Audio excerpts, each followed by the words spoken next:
Hello and welcome to the Real Women, Real Purpose talk show live in the On Purpose Woman Global Community Facebook group. I'm Ginny Robertson, the host of the Real Women, Real Purpose talk show, where I talk with real women who are living their lives on purpose and making their unique difference on the planet. I'm also the founder and publisher of On Purpose Woman magazine and the founder of the On Purpose Woman Global Community. Today, I'm talking with spiritual teacher, transformational coach, psychotherapist, and art therapist, Liz Goll Lerner, about her new book, Divorce Well and Thrive, Your Guide to Being Your Best Self Under the Worst Circumstances. Welcome, Liz. Thanks for joining me today. Thank you so much. Thank you. It's great to be here with you. We've been talking about this book for a while now, and it's just about ready to go out. So I'm really excited. Maybe I'm one of the first people to talk to you about it so close to your launch. But before we dive into this really important topic, I want to tell our viewers about you. Liz Goll Lerner, founder of Enlightened Communication Institute, creator of Divorce Well and Thrive coaching program, and Enlightened Communication for Luminous Living course, brings decades of experience to your journey. A spiritual teacher, transformational coach, and art psychotherapist, she guides you to success in even the most high-stakes situations and conversations for all relationships that need an assist. And let me just put this up front. We have a gift for all of our viewers today, don't we? Anybody who wants to see your book, the advanced reader copy, all they have to do is agree to read it. And what else? Well, they have to agree to read it. Mm-hmm. And then when it's published, which will be within the next couple of months, to purchase it for $1.99, the ebook, mm-hmm. and make a comment. And we, of course, hope for great comments because we, want it to. The purpose of that is that more people who might be searching for something like this will actually see the title. Yeah. Because it's self-published, it's not going to be marketed by a publisher, and the topic can be so important when people are, that's the why really of writing the book, right? That people get the information that they might really want and need. And so I want that to be as visible as possible. And so that's why we want to do this advanced reader copy offer, because it's a gift for you and a gift for me. Yes, and a gift for the other people who find out about us through us. So I'm going to be one of your advanced readers, and I do not plan to have a divorce anytime soon, but I also know how brilliant you are at this whole communication game. Mm. And you have said to me that this book is full of great tools and guides for people for any, especially high stakes communication they want to make. So yeah. Don't not sign up for the advanced reader because you don't think you're ever going to need a divorce book, because it's way, way more than a divorce book. I have no doubts about that. Thank you. Thank you for saying that, Ginny, because, it is on the topic of helping people move through that process. But really, it's about a good portion of the book is about how do you show up in your life, mm-hmm. and how do you show up in your relationship, and what kind of tools or communication tools do you need to do it successfully? Because initially in the book, it's really about, okay, do you really want to do this? Or have you just given up because you don't know what to do? And I think some of the things in the book, if people chose to do them or think about them or implement, like there's a whole section on my quantum presence technique that helps you really get in the present and then make choices about what you're going to do. That can change your life forever. Mm. It's not just for getting divorced. I live by that one. And so somebody could read this book and decide not to get divorced, or decide to at least try some of the things that you suggest if they have a willing partner, or someone who's in a relationship and they're not married. They don't get divorced typically, but they do break up. Right. And people, what a great tool to have before you even get into a relationship or while you're in one, to try to keep it from going down whatever path it goes down that causes divorce in the first place. So I'm excited. I'm excited to read it. I have a great relationship with my husband, but I'm always looking for ways to enhance make it better. Exactly. Right. Exactly. Yeah. And I think what you're saying is so important, because in the book, there are actually examples of, there's one example of somebody, going out for an afternoon with their spouse. Mhm. And there are all these things that show up, like leaving at the time that you say, or getting stuck in traffic, or, taking the stuff with you that you put, all these things. And so in it, it talks about how to do it so that it's smooth. Mm. And it gives you examples of how not to do it, like that we all do all the time. I'm But just laughing. Yes, we do. but then how do you reframe that? How do you make it better? What do you do to avoid the things that show up that can create conflict when it isn't necessary? Yeah. Right? Like, think about all the times that in relationship, there's potential conflict when there really isn't the need. And a lot of it's about how you communicate, or if you communicate what you're actually thinking. Yeah. Right. Oh, I really love that, because something benign is going out in the afternoon with your other can turn into something nasty, because you take, like you say, you take all that stuff with you, all that unresolved stuff, that him not being ready at that time you said would just be that last thing that takes you over the top, right? And you Right. really Or want about to, parking, or yeah, or directions, or weather, any of it. anything. Right. Like all those little things, even Yeah. if you're not getting divorced, or even, thinking about it and have a great relationship, those things show up. Mhm. Yeah, Right? they do. Because we move too fast, or we make assumptions all the time. Mm. And those assumptions are the killers. And those mild irritants become really big, big things, and they Yeah. don't need to be, is what you're saying. No, Yeah. no, not at all. Well, I want to tell Yeah. everyone, you can find the link. If you want to be on the Advanced Reader copy team, you can find the link at the very top of the text of this video. So go over there and sign up for that, and be the first people to get all this luscious information from Liz. And Liz's other links to her website and all the other stuff you can find out about her also in the text of the video.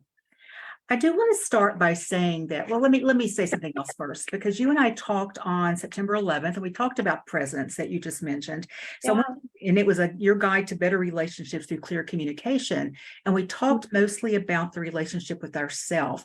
So I want to let everybody know that link to that video was also in the text, because I think that's also worth a listen, to kind of tie in all this stuff together, because the relationship with self, we kind of bring that into our other relationship big time. Huge, huge.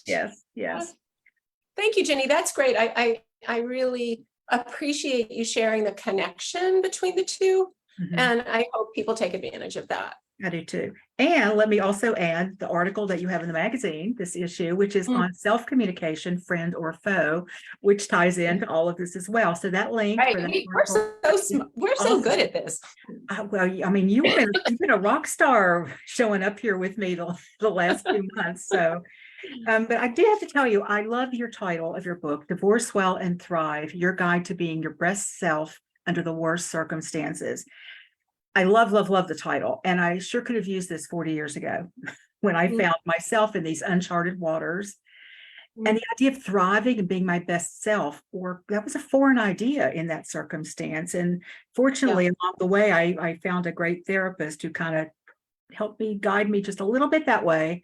And it did help. But that being your best self, and divorcing well, you talk about divorcing well, and that's not a phrase I hear very often. So what do you mean by divorcing well? What does that look like? So, people have a preconceived notion a lot, for good reason, about divorce, that it always has to be terrible, that people are going to be hurt, that beyond the original hurt, let's say, and that it's what they call a SH blank T show, right? No matter what. Mm-hmm. And that isn't true. And I think that depends a lot on what people actually want. So if I want to be angry and do damage, that is not going to be divorcing well. Right? That's going to be being angry and doing damage. Or if I want to, prevent someone from doing damage to me, which is sort of what comes up when people think about divorce. They're thinking about their safety. They're thinking about financial safety. They're thinking about, emotional safety and all those things, or the opposite of, reacting to anger or hurt. So for me, and what I teach in my Divorce, Law, and Thrive coaching is you need to decide, the individual needs to decide what kind of life they want to be living and how much pain or suffering they want in that life. Mm. So if I am in that situation, which I was, and hence the book and, the programs that I run, if I have a vision of what I want my life to be, or what I want the divorce to be, then I can frame all of my behavior, who I choose to represent me, how I want to be represented, how I want to speak to that partner or former partner or almost former partner. I can have a guidepost to doing it better. So if I say, well, I don't want to have a lot of antagonism, I don't want to be a mean or rude person. I want if there are children, I want the best for my children, which means the least amount of stress and fighting. Then I'm going to have to figure out ways to do that. And it's that vision of what you want that can help every person do it better. And so doing it better to me means doing it more aligned with your own morality, right? Like, are you happy with who you are in the process? And really, your behavior is going to reflect what ends up happening later. Oh, yeah. Okay. Right? Because if, in these weeks or months or years, sometimes when people are going through this, it seems like a very finite process, but everything they do, say, or every way they behave with others is going to be there when it's over. Yeah. Especially if you have children. Especially if you have children. And so if your goal is to create the least stress or the least damage, then you're always going to be taking that high ground. The problem I think that happens a lot for people is that they feel like if they take high ground, they're losing something. Because it's a battle, right? Right. Like, Yeah. well, if I don't get mad at this, or I don't, offer some other opposition, then if I'm not getting exactly what I want, then I'm losing. But really, depending on what it is, of course, like we have to be realistic. In a way, you're gaining because you gain, possibly a healthier child. You gain possibly a better relationship going forward with that former spouse or partner if you have a child. If you don't have children, you may not ever talk to them, but if you do, or if you've been involved in their family and you have close connections, are you burning those bridges? Are you speaking about someone, even at work, that will get back to that person and has ruined potential relationship, or potential, if somebody was thinking of being getting a lawyer and being really aggressive, but they're not sure, and somebody says something terrible about them or creates a big problem for them, well, that might answer that question. And so, how we see ourselves and what we want for our future, even the lightness of being, of the life you might want to have afterwards, you create that. And that's wonderful that's even possible. But it is up to us. It is up to each of us. And that's the good news and the not so good news sometimes, isn't it? Because boy, we have to be a grown up. You have to actually be a grown up. Right, exactly. Yeah. Exactly. That's such a great way to say it. It's playground rules, Mhm. being a polite child or a grown-up, Yeah. right? Because I can't remember what I was going to say, but it'll come back to me. Okay. When I was in my early 30s, my first husband and I went to marriage counseling, and it wasn't working for either. I didn't know it wasn't working for him. It wasn't working for me because it was just not what I needed. Yeah. And one day he kind of blew up and said he wanted to answer questions with me there. And so the therapist asked me to step out, and they had a conversation without me. Then they decided that he would continue to work with this therapist. I know as a therapist, you probably think this is really ugly, and he would refer me to someone else. Now, my first reaction was I was angry because it's just, men deciding my future again, blah, blah, blah. But then he sent me to this lovely woman and the first thing she asked me was, what's going on? And what I said to her was, I don't like who I'm being in this relationship, Mhm. who I've Mhm. become.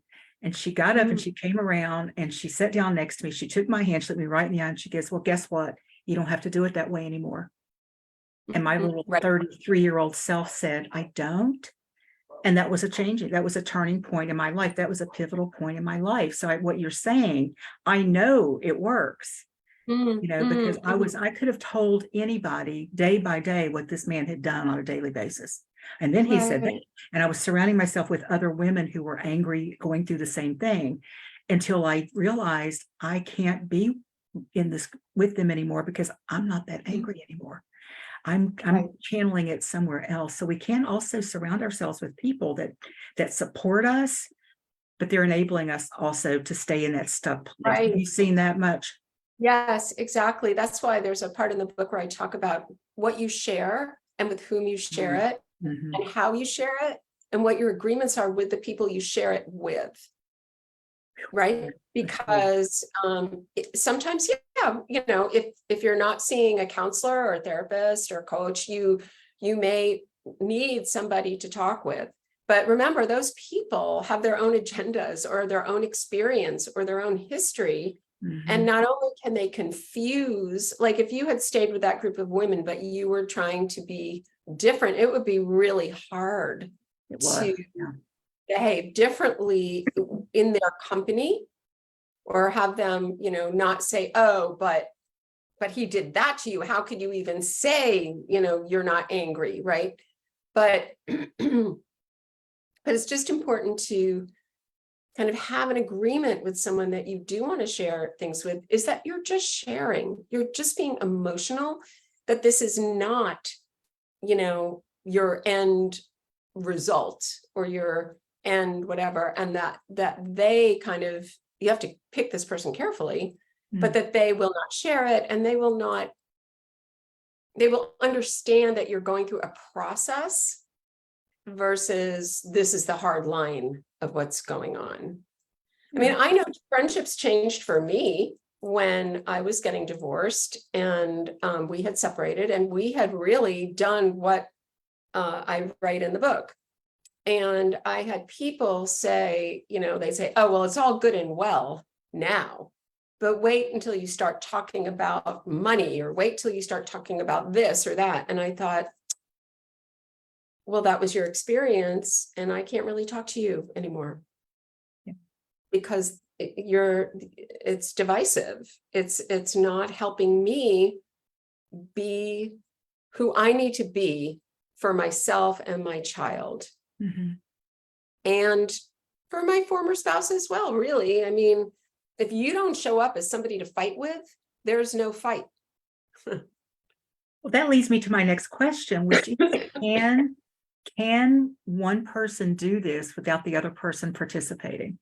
Yeah. Yes. Now it's yes. It's certainly lovely if you join forces and say, hey, we both really want this to be this way or whatever. But sometimes doing it alone brings the other person to that place too. Mm. If you think about it, the whole still pond analogy, if you've got a still pond and you throw a pebble in it, it affects the whole pond. Yeah. So I remember there were moments when my former husband and I were not separated yet. And there'd be some comment that was negative or critical or something.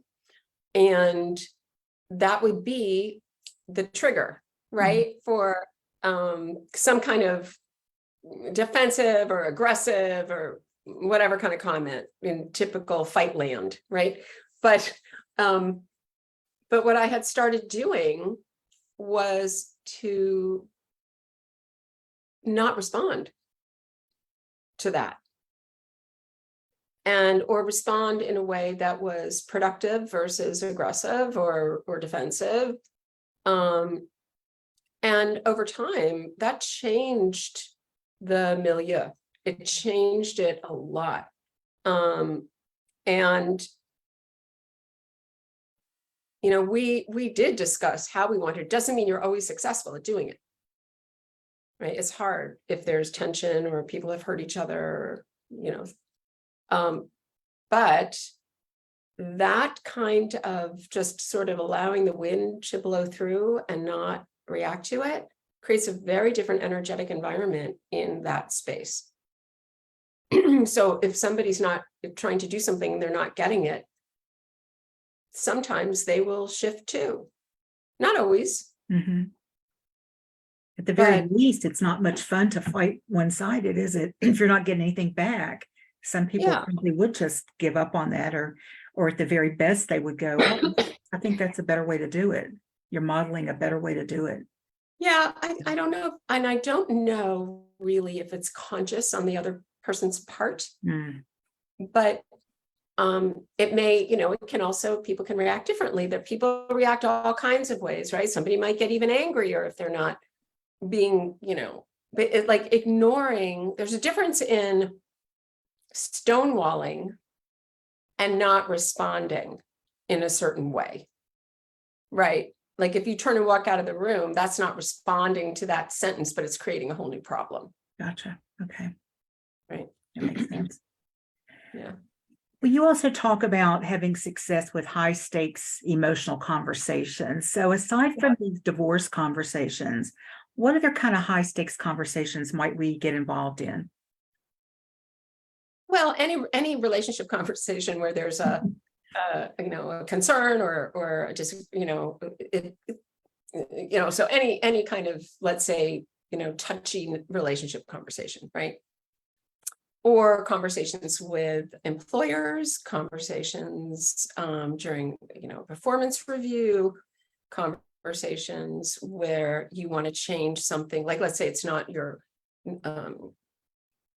you know, partnership relationship, but with friends. You know, sometimes things come up with friends where you don't say and you don't say and you don't say, and then things become a big issue. But it's that high stake, you know, high stakes can mean a lot of things, right? Like high stakes can mean it's either, you know, something big, like a financial situation or a job situation, but it can also be high stakes emotionally for the person. When nobody else would look at it and say, oh, that's a big deal, right? So if it's high stakes for you, it's high stakes. And if it's high stakes for you, not you, but you know, person out there, then often people don't know what to say, or they don't know how to say something in a way that is neutral, that doesn't create, you know, the problem they're trying to avoid. Okay. So it comes down to, I guess, relationships where the people matter, or the situation matters. Yeah. Yeah. Okay. Right. Or a situation where you matter and you're not feeling that you're being treated in a way that shows that you matter.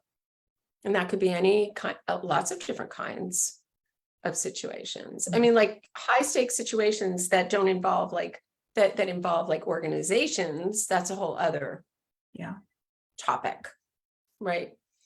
Any place where we're not feeling good about how we're being treated or what's going on, to us can be a high stakes conversation. Right. So this Right. book can actually help people navigate some of that, it sounds like, right? Yeah. Yeah, for Yeah. sure. For sure. And especially for women who are been so conditioned to be Yeah. good, be nice, don't rock the boat, because often I think what happens with women, and you can tell me if I'm wrong about this, is that we do hold things in Yeah. and then we'll blow up and it'll be really bad because we haven't handled it along the way. So the emotions Right. will be too much. Yeah. Or haven't honored what we really believe or want. Mhm. Yeah. uh, and find it hard to actually just state, you know, I would like this, please, you know, Mhm. and sometimes things get really convoluted because I think the other piece to that is people making assumptions, like people making assumptions that somebody in their life knows what they want, and then they don't get it, and then they're mad about it. Is that like the crux of all of it in so many ways? Because if you Yeah, love me, you know. If you love me, you know what I need. If you love me, you yeah, know what I wanted for my birthday I mean, just all that right. stuff. And that's part of the fantasy, I think, that kind of comes up in story. I don't want to, promote bad things about Disney or anything like that, but all the But it's fairy fantasy. tale. Yeah. Yeah, it's fantasy. And nobody can read anybody else's mind. And people can say, but I told them, but when? 10 years ago, 5 years ago, 3 years ago, 2 years ago, 6 months ago. Or in the Everybody middle of an changes. argument, because nobody remembers much in the middle of an argument, right? Yeah, Especially no, the frontal yeah. lobe is offline, I love that. offline, right? And Disconnected. what I'm trying to say in the book and kind of in this conversation, I think, is how do you stay online Mm.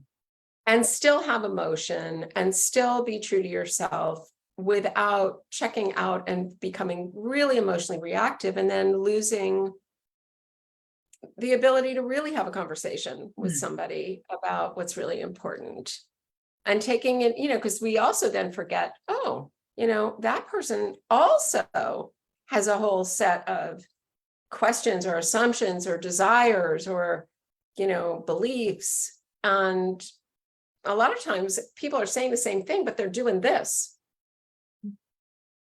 and they're not knowing it because of the assumption part. Well, you should know that I'm over here. Well, not so much. Wow, I really like that idea of staying online, because when we're online, we're plugged in and we're connected, right? So to Right, ourselves and to hopefully the other person we're trying to do this dance with. right. So such good Right. stuff, Liz. Thank you. Thank you so much for writing this book. And before we wrap Thank you up, for, do you have any final words you'd like to leave our viewers with? yeah, I think what comes to me when you say that is there's always, always hope for doing something in a way that feels good to you. Mm.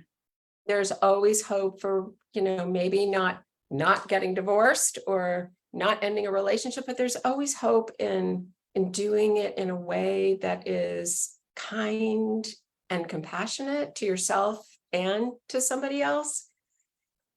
And I think we might not hit 100% on every single bullet point, right, when we try and do something differently. But man, it sure is freeing to step out of the box of what we think it's supposed to be or how we think we're supposed to do it because of, society, or because somebody's generationally it's been that way, or, it's like we really have much more, I don't know, like can have so much more fun and joy and power Mm. in just really thinking about, how to do something in a light way versus a heavy way, or just outside those constrictors, be creative, be creative. That's how we did it, be Mhm. creative. Wow, a creative experiment, right? Yeah. Thank you. I love that. I love that so much. And I want to remind our viewers that if you want to find out more about Liz's book, and the title of her book is, let me see, Divorce Well and Thrive, Your Guide to Being Your Best Self Under the Worst Circumstances. Sign up to be an advanced reader. You get to see the book right away. The current, I guess, iteration Well, of the the book right almost away. final It's version, there are a almost few ready. sections that are not like Yeah. little, like our testimonials aren't in this particular version Yeah. and things like that. And They'll be in the everything next. we've talked about and a whole bunch more. Is in there. The content in there. Yes. Yep. And all you have to do is go sign up, read the book. When the book comes out in a couple of months, you said, right? We'd like you to, I would like, yes.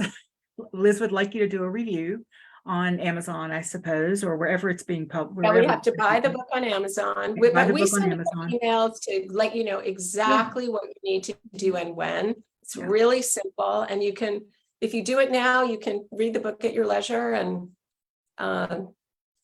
see what you think. Yeah, you get to read it online and have plenty of time before the book comes out.